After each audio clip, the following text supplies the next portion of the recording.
Welcome to the Merchant Sales Podcast. Hey everybody, it isn't often I can tell you that a podcast episode contains something that I've never talked about on any of my content, but that is the case today.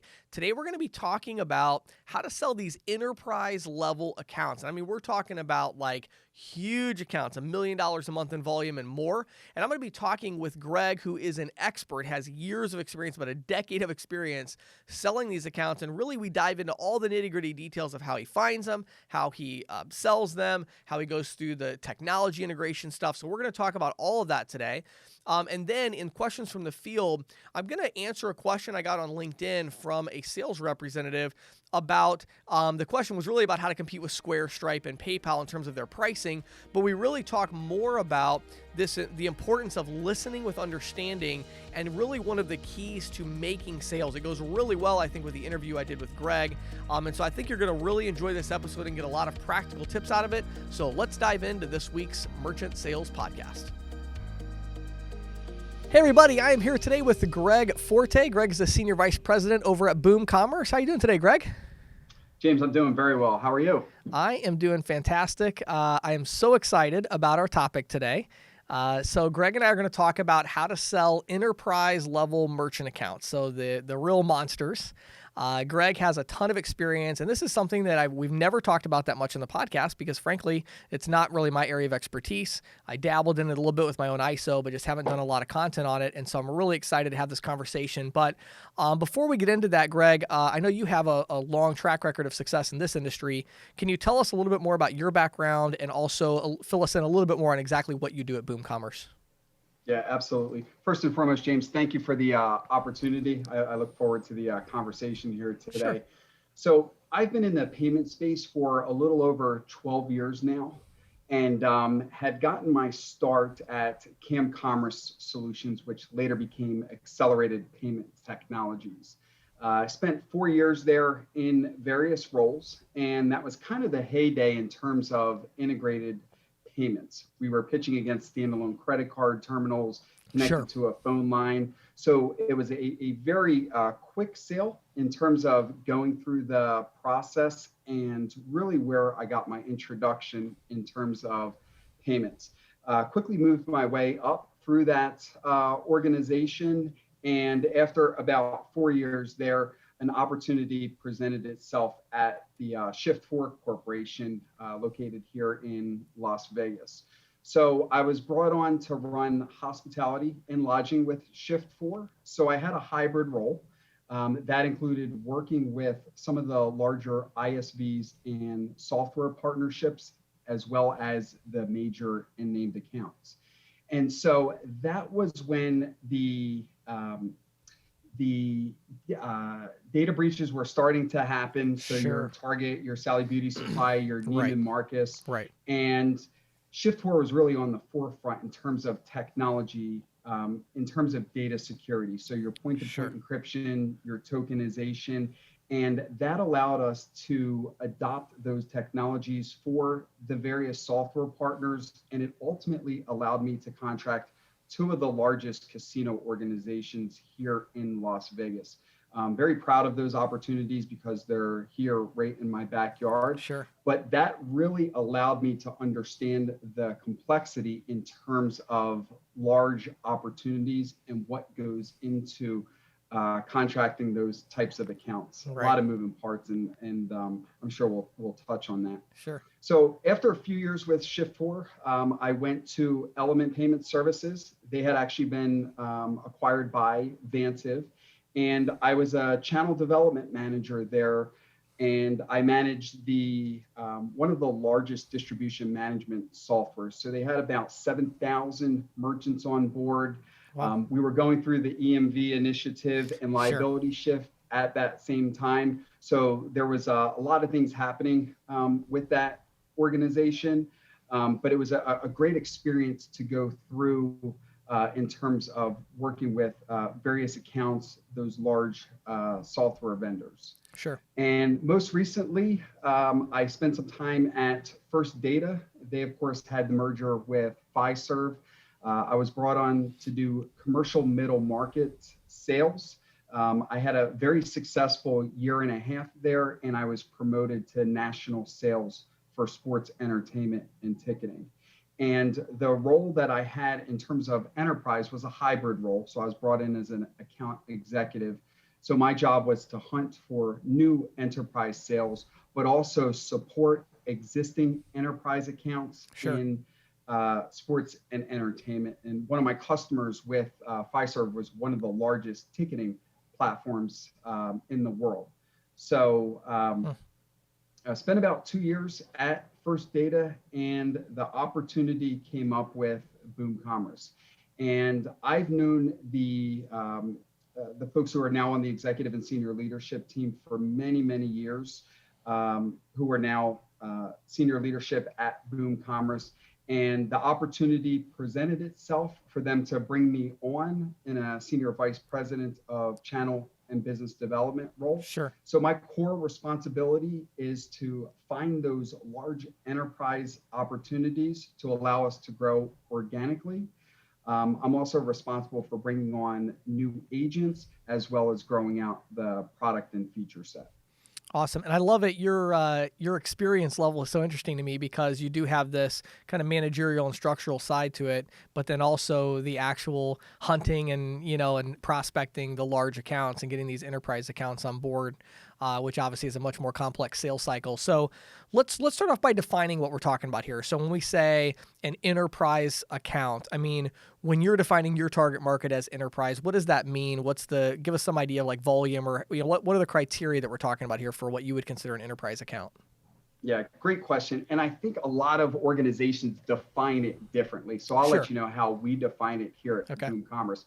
Obviously, volume in terms of card processing is a big indicator or one of those components. So if we were to look at solely volume, I would say 20 million in annual processing up to accounts that are processing in excess of $1 billion in card volume.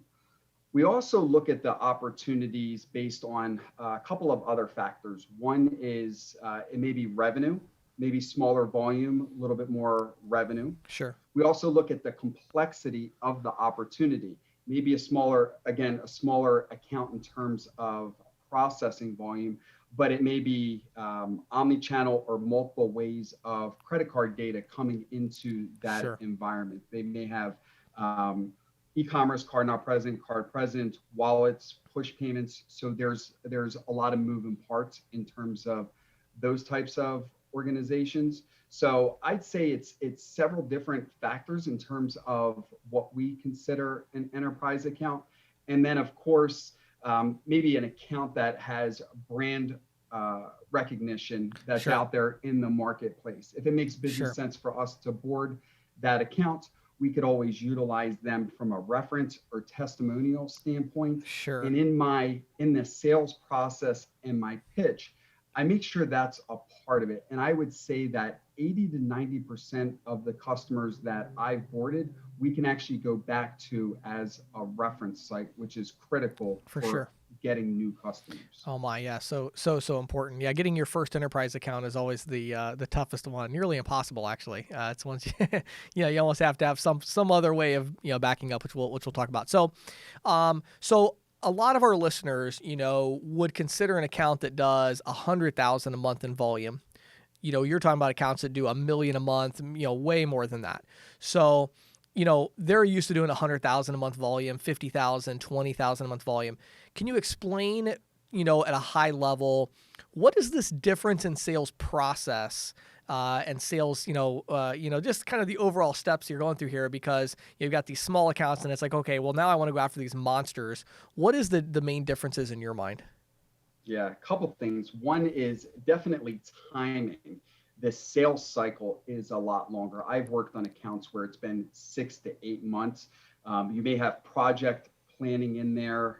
You may be on different development cycles where there's a need to pull in different types of integrations. So timing is critical. It's not a quick sale. The other thing is you're working with various individuals within that organization. So you may be working with the C-suite, IT, finance, legal, and it's pulling all of those folks together Yes. in order to be successful and Yep. ultimately close that opportunity. Yeah, it's been interesting, and for me, when I had my own ISO, we did some stuff, franchise type deals, things like that had maybe 100 locations or that sort of thing.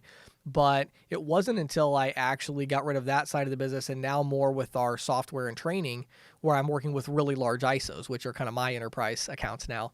Right. And it is interesting because you almost become a project manager per se, right? It's like you're kind of the project manager, and then you're pulling in various individuals from the client you're trying to sell, and you're trying to kind of bring everybody through this process, right?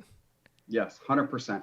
Yeah. So, okay, so let's do this. Let's get really practical, because I really wanted to give some value to our audience today, because I think so many of them are at this point really intrigued.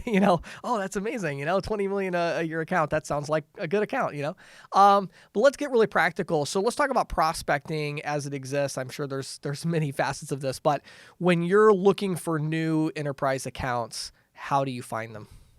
Yeah, a couple different ways. I think one is definitely relationships, getting out there in the marketplace. I think it starts by finding those first few opportunities through existing relationships, through software vendors. And I think it also goes back to when you are maybe selling those SMB or middle market opportunities. It's going about it the same way, but you're targeting certain organizations or individuals within those organizations. I had also touched on those reference sites. They're critical in terms of leveraging those testimonials and those solutions.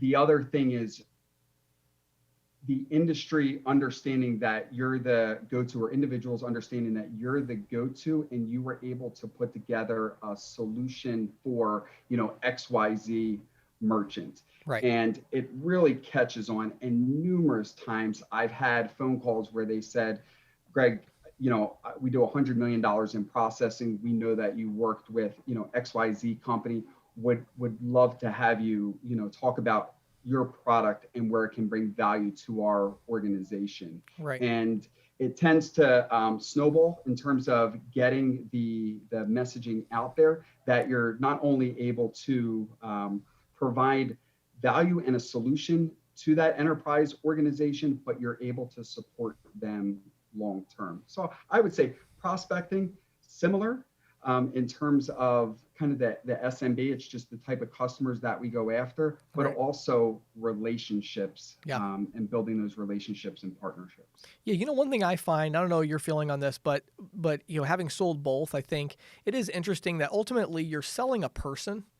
Yes. The difference I find at least is, when it comes to the large enterprise sale, you're selling like 7 people, kind of like one at a time and then all together. But Yes. ultimately, you're still selling a business person. And so I guess my next question would be, when you do get in contact, so okay, here's an enterprise, you've heard about them maybe from a current client or a relationship that you have, and so you reach out and talk to somebody. Who are you trying to talk with? Is there certain positions you're looking to talk with first, or is it C-suite, or how do you know you're not just wasting a lot of time dealing with non-decision makers? What's your strategy for kind of getting to the right person? Yeah. Again, couple points. One is it's understanding the pain points within the organization, but it's also understanding the pain points for certain individuals. What might be important to finance might not necessarily be important to IT. They have maybe certain things that they're looking for in terms Sure. of securing the environment. Maybe the finance team is looking for, reconciliation, reporting, those types of things. So you want to make sure that you're structuring your conversations and who you have on those calls or meetings, that it's structured correctly and you're hitting on those pain points there. And Sure. also, I think you mentioned it before, it's a champion within that organization, and Yep. being able to provide the solution that they're ultimately looking for in terms of their roadmap. Yeah, that's such a good point. Maybe you could elaborate on that a little bit more because I find that that's so important too. I'm often surprised by well, I'll give you an example. One of the most profitable deals that I ever sold, not on the merchant services side, but actually in ISO, came from there was a sales rep, individual rep, who was paying us $29 a month to use our statement analysis tool. Right. And this individual loved it and was just raving about it and said, I'm going to tell my sales manager about it. Told the sales manager about it. His sales manager reached out to me. Didn't hear from him for a little while, so I reached back out to the rep. The rep went back to his manager and said, I really think you guys need this tool. That manager ended up going to the president of the company. We ended up getting on a demo, and we sold an account worth tens of thousands of dollars a year. And that all came from, as you said earlier, it's like that champion within the organization. In this case, it was actually a sales rep, which is pretty unusual. But can you give us a little more context around that when you say like a champion within the organization? What do you mean by that, and how do you cultivate that? Yeah, for me, and it goes back to the whole, treating everybody the same within the organization Yes. and throughout the sales cycle. So it doesn't matter who you're talking to. There's a good chance somebody in the organization is going to be involved in some way with the solution that you're proposing. And so once somebody is bought into your solution, they see the true value of it. It's continuing to stay close and work with that individual. You may have a key contact, and they will kind of follow the process through. You had talked about some of these larger opportunities, being a project and being a project manager. You need to understand who's running point on their side, because they are ultimately going to pull in the C-suite, IT, Right. finance, developers. And a lot of times that's the person that you want ultimately on your side that sees the value with the solution that you're proposing. Sure. So one of the themes I keep hearing you say that I want to dig into is this technology piece. You've talked about developers, the IT department. Yes. This is an aspect that in the SMB middle market, we really don't deal with at all. Maybe a little bit here and there, maybe, but very, very minimal. So let's talk about that. And I employ developers. I have a background in development. And so, the developers have a very different set of interests. Yes. Talk about that a little bit. How do you work with the IT department to, really, I guess, technology in general, to find out if you have the right solution and then to end up working with the IT department on that? Can you talk a little bit about the technology piece of these enterprise deals? Yeah, great question. And I think from an enterprise or middle market standpoint, that is the single biggest piece of the equation. Yep. Sure. The pricing piece of it, we can get through that. The contract piece of it, we can negotiate that. When you look at the technology, you want to obviously, from a sales standpoint, go through the needs assessment and their pain points. You also want to understand what they've historically used from a solution standpoint, what they're using today, and ultimately what their roadmap looks like 1, 2, 3 years down the line. Because from an enterprise standpoint, I want to be part of their long-term payment strategy. Right. And maybe they contract with us today for a single solution, but as this relationship progresses and they're on board with us, maybe we start adding additional products to provide value to Sure. their solution. So the technology piece is critical, and you want to make sure that if you have the solution today, that's one thing. But when you're having that conversation, if you don't, that you're able to work with them in terms of maybe pulling in different products. Maybe it's our organization having to bring in a strategic third party in order to solve a problem or pain point for them. So technology, critical piece of the equation. Like I said, they might be e-commerce, card not present, card present. They may be using multiple interfaces in terms of software applications that touch credit card data. There might be devices involved, and you have to have a really good high level understanding, and then be able to Sure. bring in folks on those calls with IT developers and really run point on that like you said before, that project management. Yeah, I think one of the things I hear you saying is it's like the level of creativity to get these deals done is just like exponentially higher, right? Yes. Because it's not cut and dry. It's not I'm going to save you money or I'm going to give you a free Clover Mini.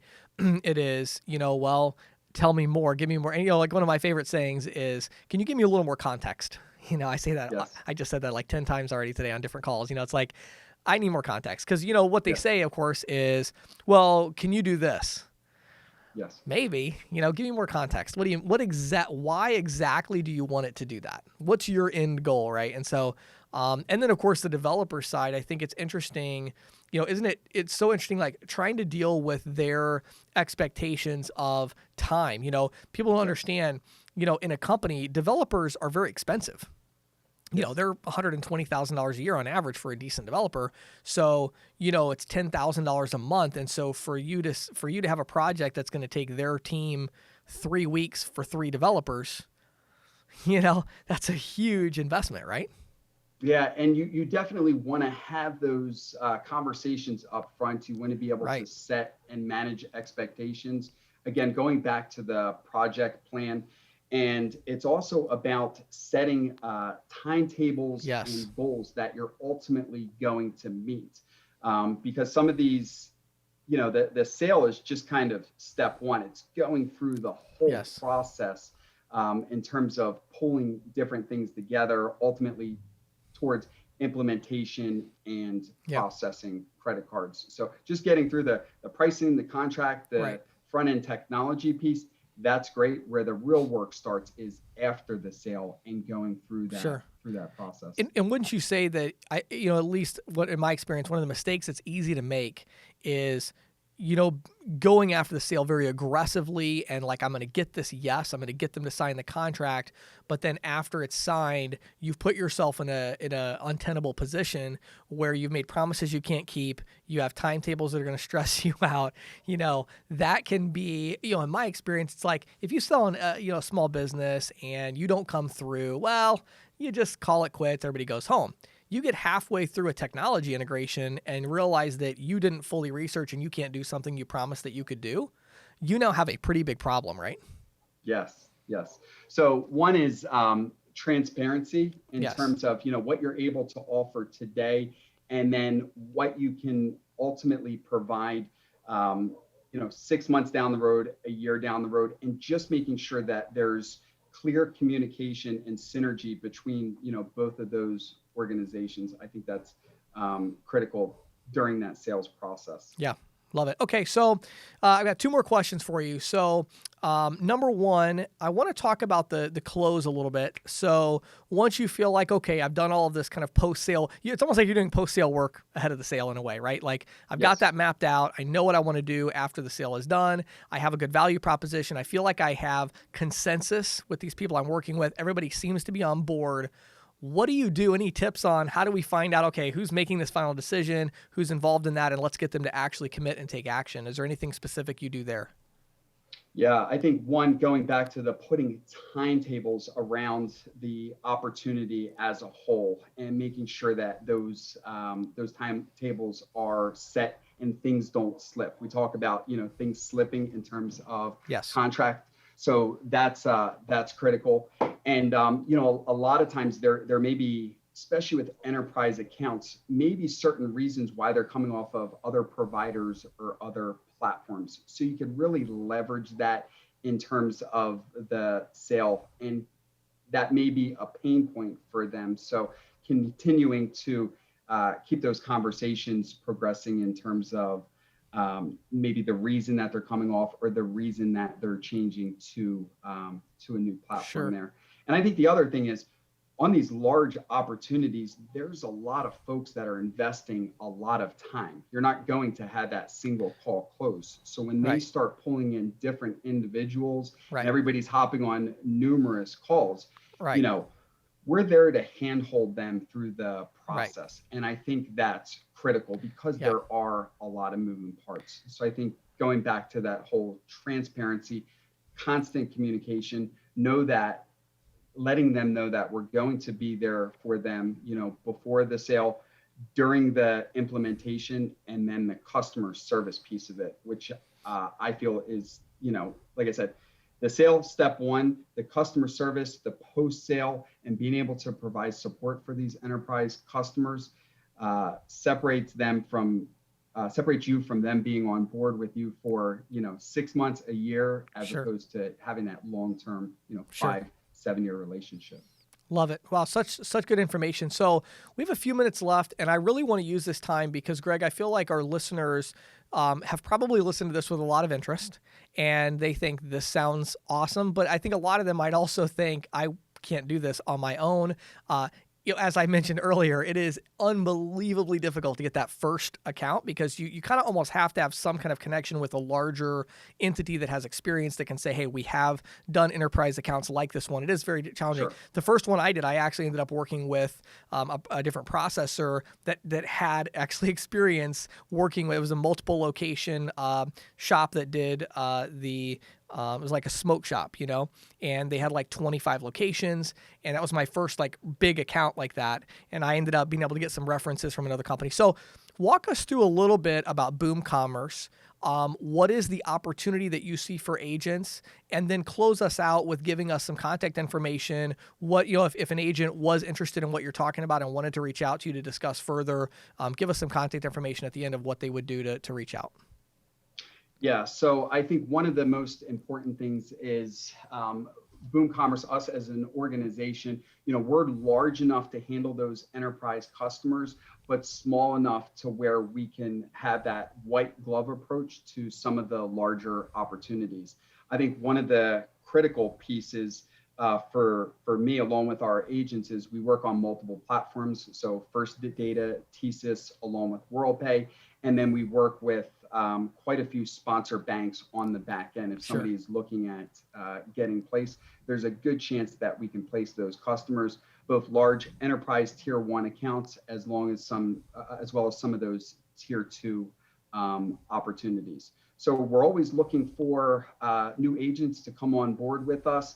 And if somebody, I say, I tell all of our agents, if there's an opportunity that you're not comfortable with, or you're not sure how to sell them, or what technologies to bring into the equation, reach out to me, reach out to our team, and more than happy to be involved in that process with you, as little or as much as you need us. And I think that separates us from a lot of other companies out there. So for sure. Yeah, it's not only the enterprise merchants with organic growth within Boom Commerce, but it's bringing on those agents and strategic partners as well. Sure. And I think a lot of our listeners, I know I've been in that position before where, you have a good processor relationship potentially, but, you run into a very, very large account that you're just not exactly sure what to do about it. It doesn't seem like anybody at your ISO knows what to do about it either. And so it sounds like what you're saying is, especially in those situations, maybe they could reach out, or if they're even just looking for other opportunities. So where would you send them to learn more about you and to learn more about Boom Commerce? Yeah, so more than happy to have them reach out to me directly. My email is gforte@boomcommerce.com, gforte@boomcommerce.com, or my direct telephone number, 702-762-2611. And if I'm not able to help them directly, more than happy to point them in the right direction for somebody within our organization that may be able to help. Great. And give us that phone number one more time, Greg. Sure. 702-762-2611. Awesome. Greg, so much valuable information, so many insights. I know our listeners are just absolutely loving it. I really appreciate you taking the time today to share it with us. And now, here is Questions from the Field with James Shepard. So today in Questions from the Field, I got a great question on LinkedIn, and here is the question. The question is, one challenge now that I'm facing in growing my business is with more and more merchants using the pricing of Square, PayPal, Stripe, etc. Merchants really like the flat rate with no monthly fees. I've offered that to some merchants where the volume justifies it, but for smaller accounts, how do you zoom in on features and customer service without sounding cliche and just like everyone else. So I thought this was really a great opportunity to talk about some sales techniques that I really haven't talked about as much on the podcast and in some of my content that I use still today on a regular basis when selling our technology, our training, and things like that. And so one of the things that you have to keep in mind is, as a sales professional, you need to make sure that you're keeping the leverage. So I'll talk for just a moment about this specific issue, but it really is comes in a larger context of just a sales context of being able to sell people things. In this particular situation, obviously what I would say is offer flat rate pricing. And so you bring up, well, the smaller accounts and where it doesn't make sense. It should make sense on the smaller accounts. In fact, the flat rate pricing and all of that makes more sense on the smaller accounts than it does on the larger ones. And so when you mention here that the volume maybe doesn't justify it, I think that really comes back around to a conversation you need to have with your ISO. If your ISO wants you to compete with Square and Stripe and PayPal, they're going to have to make flat rate pricing available to you. Especially for those smaller merchant accounts. I would actually argue that on the larger accounts, that's where you really can pitch to them, look, flat rate pricing isn't best for you because there's so much variability with interchange costs and things like that, that if I did you at flat rate, 2.69% and 10 cents, that actually wouldn't be the best deal for you, Mr. Merchant. It would be better to be on interchange plus pricing, which looks a little more complicated, I'll give you that, but it's cheaper. And at the end of the day, don't you want to save money? Because with interchange plus, we can be more transparent, et cetera, et cetera. So as far as this specific situation, I actually think this is more of an issue that you need to talk to your ISO about a realistic plan to go after and compete with these companies by offering flat rate pricing with no junk fees. And it does make a lot of sense on the smaller accounts. Now, does that mean the smaller accounts are going to be very profitable? No. And that's just the market. The market has dictated through Square and Stripe and PayPal and others that, the advent of these PayFacs has basically said these smaller accounts are not as profitable as they used to be. That's just all there is to it. And so there's nothing I can tell you to say, here's how you need to, find an account that's doing $2,000, $3,000, $4,000, $5,000 a month. Here's how to get that account from Stripe or Square by charging them more. I don't know how to tell you how to do that, right? Sure, you can emphasize, customer service and things like that, which we'll talk about in a minute. But ultimately, you're going to have to, compete in the marketplace here. And right now, because of the way that these pricing structures have worked, if you want to get those smaller accounts, which is maybe you don't, in other words, maybe it's not worth your time to go after those accounts. So then don't go after them. But if you're going to go after them, you're competing with companies that have these flat rate programs that are very cost effective for a smaller merchant because they don't have all the junk fees. And so you're going to have to play ball with them. So now moving away from that for a second, let's talk about this really, I think, the big question, which is how do you zoom in on features and customer service without sounding cliche and just like everybody else? So the way that you do that is by not zooming in on them and instead by following the lead of the merchant. Okay. Something I've been very aware of lately is I've listened to, I actually had a consulting client recently send me some call recordings I was listening to and just talking to different salespeople. One thing I've become very aware of is a lot of salespeople in our industry tend to forget that the key to making a sale is not talking. The key to making a sale is listening with understanding. Okay, so do you have to know how to talk and communicate well and convince people in order to sell? Obviously, yes, you do. But the thing is, everybody has that. In other words, if you're in sales and you don't know how to effectively communicate your ideas, your concepts to the prospect, you're not going to succeed. Like, that's a prerequisite, but it's not going to set you apart. It's not going to make you super successful. The difference, the thing you can do that will set you apart, that will actually make you really successful in sales, is this ability to listen with understanding, then to customize your response and customize your presentation and customize which ideas you're going to present to that merchant based on what that merchant is telling you about their business and your understanding of them, right? So what do I mean by this? Well, if I want to set myself apart as far as customer service, it's very simple. I would ask the merchant and say, let me ask you a couple really quick questions. How long have you been in business, first of all? So I'm going to get a little small talk going. Oh, we've been in business for 10 years. Wow, that's great. That's great. Now, I would guess, correct me if I'm wrong, in 10 years, I would imagine you've had several different credit card processing relationships. Am I right? Yes, we have. Tell me about your experience so far. I'm always so curious about this because I got into this industry, and as I'm a local company trying to provide great levels of service, but I find that a lot of companies don't really hold those same standards. And I'm just kind of curious, what has your experience been so far? What is your kind of high level feeling about credit card processing in general and these companies in particular that you've worked with? So I'm going to ask that question, and I'm going to wait for the responses back. If they're working with somebody like a Square, for instance, knowing about these competitors is important, right? So understanding that Square doesn't really have a great, proactive customer service situation. Maybe I would bring that up and say, number one, I'm just curious, why did you switch to Square? What was it that you were not satisfied with in terms of your previous relationship that caused you to consider going with a big company like Square? What was it that caused that switch? And then number two, now that you're with Square, how would you rate their service in terms of their ability to proactively reach out and to help you grow your business, understand the technology that they're offering? How would you rate that experience? And so I would dive into that.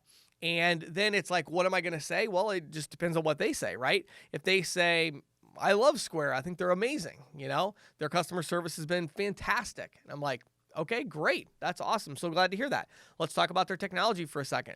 How are you using their technology to increase your revenue? I get it from a cost perspective, right? You like Square because the cost is maybe lower, or at least it's simpler than who you had before. There's no junk fees, and I understand all that.